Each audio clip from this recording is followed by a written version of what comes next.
How we doing, everybody? Welcome back to the covered end for your latest Charlton updates. So we've made a new signing, finally in the forward areas of the pitch as well. And Jeserun Rak-Sakyi joins from fellow South Londoners Crystal Palace.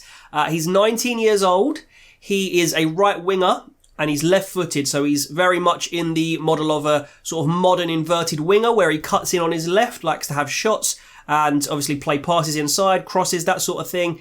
In terms of his appearances and his experience, he's only played he's only played twice for Crystal Palace in the Premier League last season, so obviously this guy is young, he's coming through. But in the youth leagues, the Premier League 2, he actually was the joint top scorer, and I think he also came up with something like 6 assists. So this guy is all about conversion, and that is exactly what Ben Garner is going to want. Looks like he's probably at the right level, but it did seem like, well, even Steve Gallen said in his interview actually on the Charlton Twitter and Charlton socials, there were teams in the Championship that were interested in Rak-Sakyi. So it's a good signing. I mean, definitely needed a winger.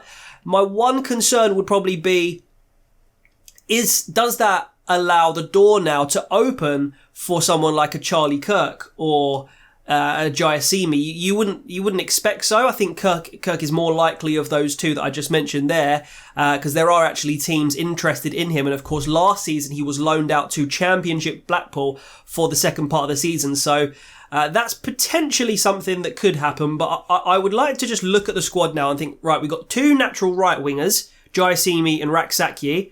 We've got 2 natural left wingers, Kirk and Blackett-Taylor. Of course, at times, depending on the demands of the games, they will swap and you have a right foot on the right, left foot on the left, and that sort of thing. But I think generally having those 4 wingers is a really good pool of players to rotate between. And I'm really pleased that only one of them is a loan player, because we have in the past signed 6, 7 loanees, and we've had to leave some of them out of our matchday squads because obviously you can only name, I think, 4 or 5 in a matchday squad if you have loan players.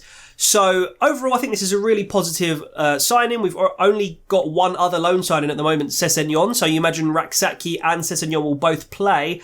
But yeah, I guess it is just now about who leaves the club. And I mean, I would suspect the likely candidates would be a McGilvery.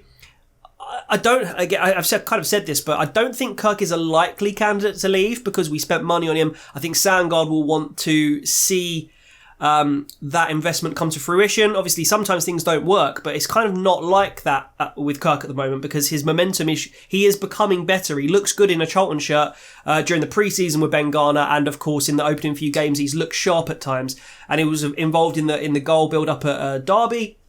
So I would not like to see any more wingers leave. One player that could leave us, McGilvery. I think he's a very, very likely candidate to leave if we are going to have 1 or 2 exits, as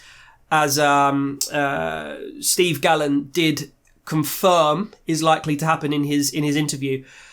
Who else would I really be okay with leaving? I mean, I've discussed on this show over the last couple of weeks that we are very strong in midfield. And so you would imagine that a midfielder such as Forster-Caskey or Gilby might leave. And I've made it very clear as well that, in my opinion, I would much prefer to see an Alex Gilby leave than a Jake Forster-Caskey. That's not because I don't rate Gilby, but it's because he's had 2 seasons and he hasn't performed anywhere near as well as Jake Forster-Caskey has when he has played for Charlton. There might be a fitness question, but it'd also be a bit of a weird move given that we've just renewed his contract. Of course, we had a duty of care to give him the contract extension when he got his 9-month injury at the back of season before last. So basically we paid him all through last season just to potentially let him go now. Doesn't look great for us, but I guess if he's got a year now with us, he renewed his contract again and we could maybe get a fee. Maybe that's something that the Charlton staff and the recruitment team are looking at. I don't want to see it. I don't want to see it. If I was faced between Gilby and Jake Forster-Caskey leaving, I would rather see Gilby leave. Not because he's a bad player, just because I think that Forster-Caskey is better and has been better in a Charlton shirt. But again, fitness comes into it. So yeah, actually, do you know what? That's a good one for the comments today. Let me know if it was down to Gilby and Forster-Caskey and you had to see one of the midfielders leaving, who would you prefer, right? Gilby or Forster-Caskey in the comments, let me know. Do you know what? Before a ball was kicked this season, I would have preferred us to keep both of them This was even before we signed, not McGrandles, who's the second one, Payne, because we've made real strengthenings in the midfield department. But anyway, my point was that I would have probably, before a ball had been kicked this season, would have rather seen Albie Morgan go out on loan to another League One team, even a League Two team, because, I don't know, I just feel like Morgan looks good sometimes and sometimes gets caught out and he needs a little bit. He's still young, he's like 21, 22.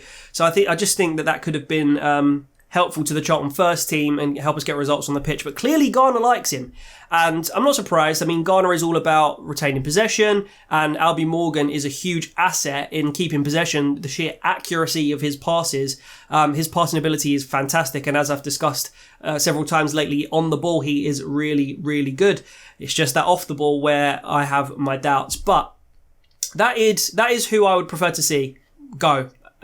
Well, I say that. Now that I've seen Morgan in the team and I understand that Garner wants him and Morgan is bound to feel wanted and that sort of thing, maybe I would change my mind and say that out of the three, I would probably still rather see Gilby go.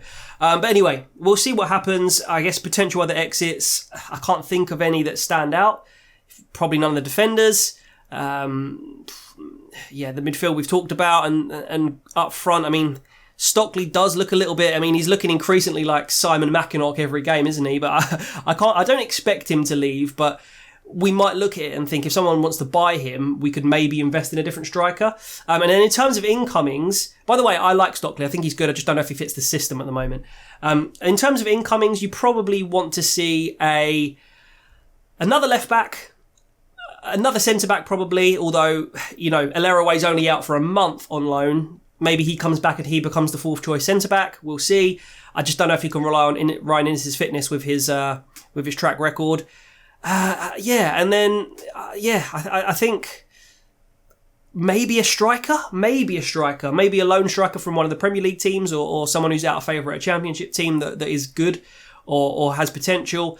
But this is a good signing and I'm really pleased to see it. Obviously, we have got Sheffield Wednesday away at Hillsborough, of course, on Saturday, and that's going to be a really big game. Another 6-pointer. We've just come out with 3 points out of our real big clash against Derby, and if we were to take a point or three against Sheffield Wednesday, I think we'd be happy. They obviously have just come fresh from beating Sunderland, who themselves have just been promoted to the Championship. They beat them 2-0 in the EFL Cup, which was a really impressive result. I looked at the stats for that game. First of all, it looks like Sheffield Wednesday play a 3 at the back. They've been doing that all this season. They've got some really good strikers. Patterson, they've got good defenders like Iorfa, and they've got Bannon as well, who, you know, there was a big narrative about him being way too good for League One last season, and he was good at points as far as I saw.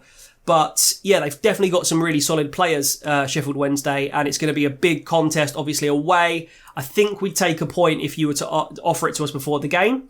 But Garner is going to want to play his Garner ball. He's going to want to go at them. He's going to want to create chances, get goals, and it's going to be exciting to watch. So watch this space. I will probably lock in. Should we start doing predictions on this show? Go on then. I reckon I'll lock in a little. I think we're on. I was going to say I think we've got a bit of momentum about us. I'll lock in a 1-1 draw. Either side could nick it 2-1, but I'm going to lock in a 1-1 draw as my prediction. It could even go like 2-0 Sheffield Wednesday, to be honest, because they are at home. They are a very solid team, but I'm going to lock in the 1-1 draw. I said about 4 predictions there. Classic. But yeah, I'll lock that in, and let me know let me know your predictions as well in the comments. So, are we going to play the same team that we started against Accrington with? Potentially. Will we see Rak-Sakyi on the bench? Maybe even starting, who knows? Let's find out, and let me know what you think about our selection, about the score, and about who you'd want to see leave the club now that we've basically been told to our faces that one or two players will be leaving. Will they be loans? Will it be like Leeburn on loan? Will that count as one of the ones that Steve Gallen was talking about? We'll see. All is yet to be revealed, but will be very shortly. I think there's like 3 weeks left of the transfer market now, transfer window being open. So yeah, very interesting couple of weeks ahead, and all your latest Charlton news will be right here on the Red Vibe channel on the Covered End Show. So thanks for watching. I'll see you next time up the attics.